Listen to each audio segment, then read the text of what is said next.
अस्सलाम वालेकुम, मेरा नाम नदीम मेमन है और अक्सरियत बचपन से मैंने एक लाइन हमेशा लोगों के मुँह से सुना है, वो ये है, ले लिया होता तो अच्छा होता।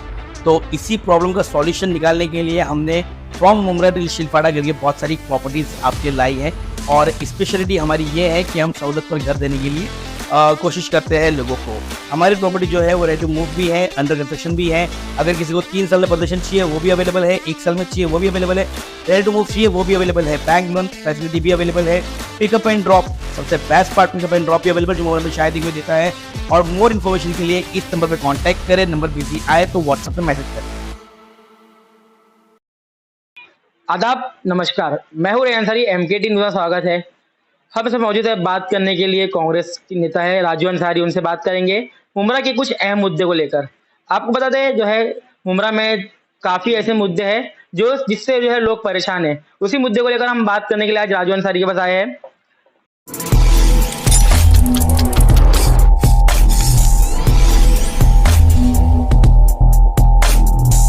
आपका एमकेटी न्यूज़ में बहुत बहुत स्वागत है। आप कितने साल से मुमरा में रह रहे हैं? मुझे 40 साल हो गए तकरीबन। उस टाइम का विकास और इस टाइम के विकास में क्या आपको फर्क दिख रहा है? क्या विकास हुआ है? हाँ, देखो जो भी विकास हुआ है, जिस तरीके से भी विकास हुआ है, हमारी महानगर पालिका के अंदर बहुत बड़ा हमेशा इससे योगदान रहा है। जैसे कि हमारे पुराने जो नगर सेवकों में हमारे रामदास भगत साहब थे। आज मुमरा में जितना भी पानी आ रहा है, जो पानी की पाइपलाइन डाली गई उसका बहुत बड़ा श्रेय जो हमारे रामदास भगत साहब को जाता है। हमारे नईम खान साहब थे जो उप महापौर भी रहे, महापौर भी रहे। उन्होंने अपने जमाने के अंदर मुमरा के अंदर फायर ब्रिगेड को लाया, पुलिस स्टेशन को लाया। मुमरा कौसा में बहुत सारे ऐसे डेवलपमेंट काम थे जिसके अंदर उन्होंने वो काम करने को अंजाम दिया। उसके बाद में फिर हमारे पास महेंद्र कुमुरलेकर साहब थे जो स्टैंडिंग कमेटी के चेयरमैन रहे 1 साल के लिए और वरिष्ठ नगर सेवक थे। उन्होंने अपने तरीके से काम किया। राजन किन्ने साहब सभागृह नेता थे 1 साल, विरोधी पक्ष नेता रहे 1 साल। तो उन्होंने अपने तरीके से काम किया और बहुत सारे काम हमने महानगर पालिका के फंड को ला करके यहाँ पर करने का काम किया है। चाहे वो यूटीडब्ल्यू के रोड को बनाना हो, चाहे वहाँ पे हमारे को आरोग्य केंद्र बनाना हो, चाहे हमें स्टेडियम बनाना हो, चाहे वो हॉस्पिटल बनाना हो, चाहे वो कब्रिस्तान हो, चाहे वो कब्रिस्तान के रिपेयर्स हो, चाहे वो हमारा एसटीपी हो, चाहे वो डीपी रोड्स हो। ऐसे बहुत सारे काम है। मैं अक्सर अपने इंटरव्यू में कहता हूँ कि मुमरा कौसा के लोगों ने थोड़ा सा आंख खोल करके देखना चाहिए कि जो मुमरा कौसा में नानी के माल पे दादी का फातिया हो रहा है ना, उसे थोड़ा सा लोगों ने अपने आंख को खोल करके देखना चाहिए कि जो श्रेय लेने का काम कर रहे हैं, जो अपने इन कामों को अपना बता करके उसकी क्रेडिट ले रहे हैं, ये सरासर झूठ और सरासर गलत बात है। सारे काम जो हुए हमारे नगर सेवकों के बोलने के ऊपर और नगर सेवक की मांगनी के ऊपर, नगर सेवकों के बहस करने के ऊपर, जनरल बॉडी के अंदर, महासभा के अंदर ये सारे काम मंजूर हुए हैं और इसके मंजूरी के बाद में ही चाहे वो हमारा मौलाना अबुल कलाम आजाद स्टेडियम बना हो, चाहे वो हमारा हकीम अजमल खान हॉस्पिटल बना हो, चाहे वो हमारा मित्तल का डीपी रोड बना हो, चाहे वो हमारा एमएम वैली का कब्रिस्तान बना हो, चाहे वो हमारा सीवरेज ट्रीटमेंट प्लांट बना हो, चाहे वो हमारे मुमरा कौसा के अंदर छोटे मोटे यूटीडब्ल्यू के रोड बने हो, चाहे वो सर्विस रोड बने हो। ये सारे काम जो किए गए हैं, इन सारे कामों का श्रेय जो है वो हमारे स्थानिक नगर सेवकों को दिया जाना चाहिए। अच्छा, जैसे कि अभी सब में बड़ी जो है मसला है टोरेंट को लेकर।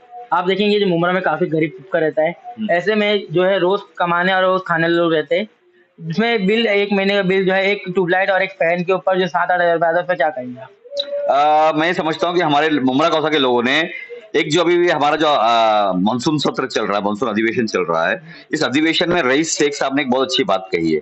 उन्होंने एक लक्ष्य वेदी ली थी और इस लक्ष्य वेदी के ऊपर उन्होंने बहुत अच्छे तरीके से डिटेल तरीके से उन्होंने बताया है कि टोरेंट का हिडन कॉस्ट क्या है, टोरेंट का रेट क्या है और टोरेंट के बदले में अगर हम टाटा को दे तो हमारा क्या फायदा हो सकता है। देखो मैं ये नहीं कहता हूँ कि प्राइवेट नहीं है, प्राइवेट है तो ठीक है, प्राइवेट है, उसकी वजह भी हम ही लोग हैं क्योंकि हमारे यहाँ पर बहुत सारी थेफ्ट थी, बहुत सारा बिल नहीं भरा जा रहा था, उसकी वजह से हम एफ कैटेगरी में थे। मगर चूंकि एफ कैटेगरी में होने की वजह से हमारे को सही तरीके से हमारे को सरकार और हमारे जो प्रशासन है और प्रशासन के साथ में जो हमारी जनता है उनके बीच में कोऑर्डिनेशन होना चाहिए था कि हमें क्या करना चाहिए और आसानी से ये मसला हल हो सकता था बिना प्राइवेट को दिए हुए।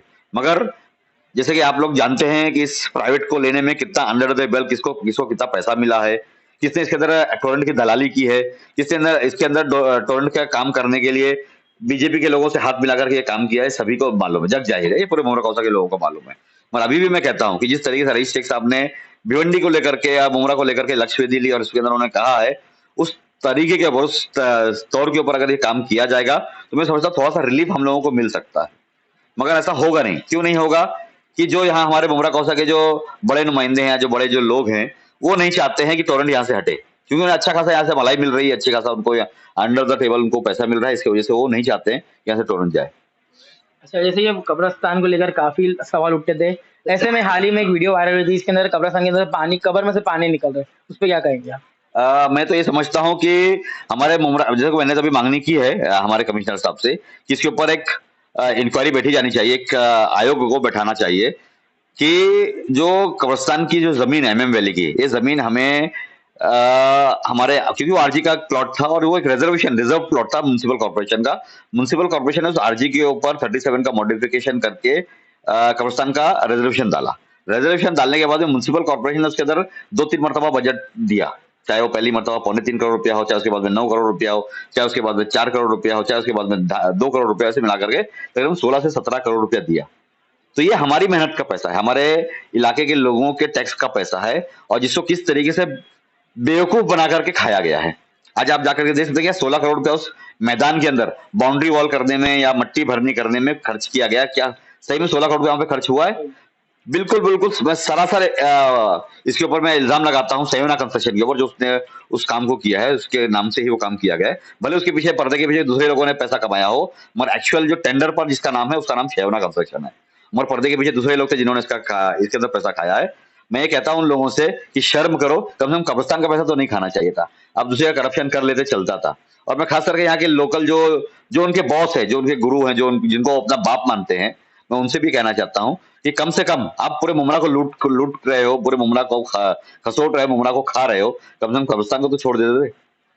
ये तो हमारा एक धार्मिक स्थल, जहाँ पर हम मरने के बाद हम लोग सुकून से मर सकते हैं, सुकून से वहां पे हम दफन हो सकते हैं, हमारी वहां पे तदफीन होती है, तो उसको तो उन्होंने देखना चाहिए था। मगर उनको करप्शन के आगे कुछ नहीं दिखता। आज उनकी आंख के ऊपर इतनी बड़ी पट्टी है करप्शन की कि उस करप्शन के आगे उन्होंने अपने इलाके के सारे नगरसेवकों को छोड़ दिया, अपने इलाके के सच्चे और अच्छे लोगों को छोड़ दिया, और उस करप्शन के चक्कर में वो कुछ 4-5-10 जो चमचे हैं उनके आसपास में, उन्हीं को लेकर के चल रहे हैं। अच्छा, जैसे कि लेके खेल का मैदान, आज आप देखेंगे युवा पीढ़ी जो खेल के मैदान को लेकर काफी संघर्ष कर रही है। इससे पहले जो भाई साहब, जब टूर्नामेंट हुआ था उस टाइम भी जो है बोला गया था भाई साहब को, लेकिन उसके बाद भी ध्यान नहीं दिया गया। उसके बाद में जो है खेल का मैदान अभी तक लोगों को नहीं मिला। बोला गया था कि खेल का मैदान मिलेगा, लेकिन अब तक ये नहीं मिला। इस पर क्या कहें? आप लोग जानते हैं जैसे कि एक टूर्नामेंट चल रहा था स्टेडियम के अंदर, वहां पर स्टेज पर आकर बहुत बड़ी बड़ी बातें की गई थी कि कहाँ चाहिए आपको मैदान, यहाँ चाहिए, मैं यहाँ दे देता हूँ, मैं 2 दिन के अंदर आपको मैं मैदान दे दूंगा। फिर वहां हमारे बेचारे कुछ सीधे साधे लोग हैं, उनको उकसाया, उनको बेवकूफ बनाया, बोले आप लोग भरनी करो, मैं आपको मैदान दे दूंगा। बाद में क्या हुआ? मित्तल ने आके वहां पे ताला मार दिया भरनी करने के फौरन बाद। तो इस तरीके से काम नहीं होता है। काम करना है तो उसको टेक्निकली परफेक्ट तरीके से आपने उसकी अमल वजौनी करनी चाहिए, पेपर वर्क करना चाहिए, कलम चलानी चाहिए। मगर आपको मालूम है जिस तरीके से हुड़दंगई करते हैं ये समझते हैं कि हर तरीके से काम इस तरीके से हो जाया करेगा। तो कहीं ना कहीं हमारा संविधान है, हमारे संविधान को मान करके, हमारे जो संविधान के अंदर जो नियम है उन नियमों को मान करके हमें काम करना चाहिए। जैसे कि हमारे जो नगर सेवक लोग होते हैं, जब वो महासभा में बैठते हैं तो महासभा में वो स्टडी करते हैं, बैठ करके बातें करते हैं कि भाई हमें यहाँ पे स्टेडियम की जरूरत है, यहाँ हॉस्पिटल की जरूरत है, यहाँ पर फलाने की जरूरत है, यहाँ पर डमांग, जो भी हमारा बेसिक इंफ्रास्ट्रक्चर, बेसिक जो नीड्स होती है उस पर उन्होंने लोग मांगनी करते हैं, और वो लीगल तरीके से मंजूर होकर के काम किया जाता है। मगर इनको लीगल की कोई परवाह नहीं है। ये अपने ही स्टाइल में, अपने इसमें काम करने की कोशिश करते हैं, और ये मुमरा कौसा की जनता को बेवकूफ बना रहे हैं।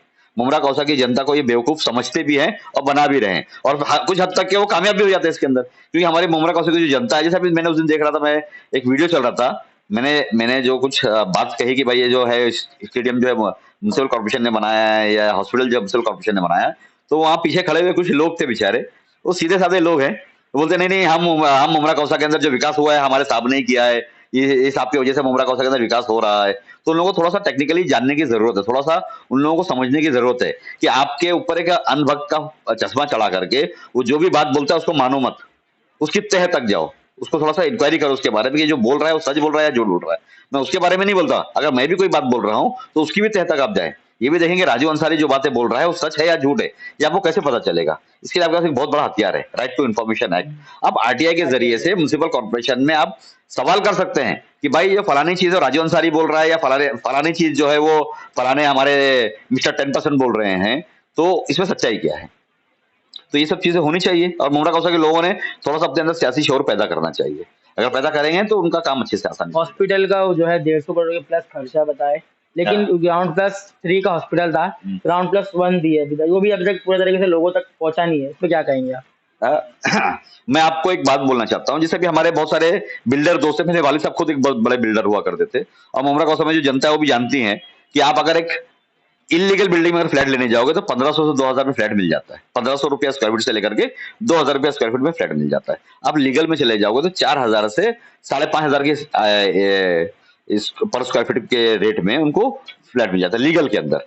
तो ऐसा क्या पैसा लगाया जा रहा है, ऐसा क्या सोना चांदी लगाया जा रहा है कि 1,35,000 स्क्वायर फीट उस हॉस्पिटल को बनाने के अंदर अब तक के 140 करोड़ रुपया खर्चा किया जा चुका है, जिसको हम जब कैलकुलेशन करते हैं तो 10,350 रुपया पर स्क्वायर फीट अब तक के सिर्फ कंस्ट्रक्शन कॉस्ट गया है।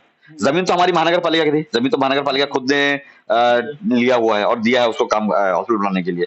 तो सिर्फ जमीन के ऊपर बिल्डिंग बनाने के लिए, बिल्डिंग का कंस्ट्रक्शन करने के लिए 10,350 रुपया स्क्वायर फीट अगर जो खर्चा किया गया है तो इसकी कहीं ना कहीं इंक्वायरी होनी चाहिए। और मैं ये मांगनी जरूर करूंगा हमारे स्टेट गवर्नमेंट से और हमारी म्युनिसिपल कॉर्पोरेशन से कि इसके ऊपर एक थर्ड पार्टी ऑडिट किया जाए और इसकी कंप्लीट एक इंक्वायरी की जाए कि ये पैसा इतना ज्यादा इसके अंदर क्यों लगा गया है।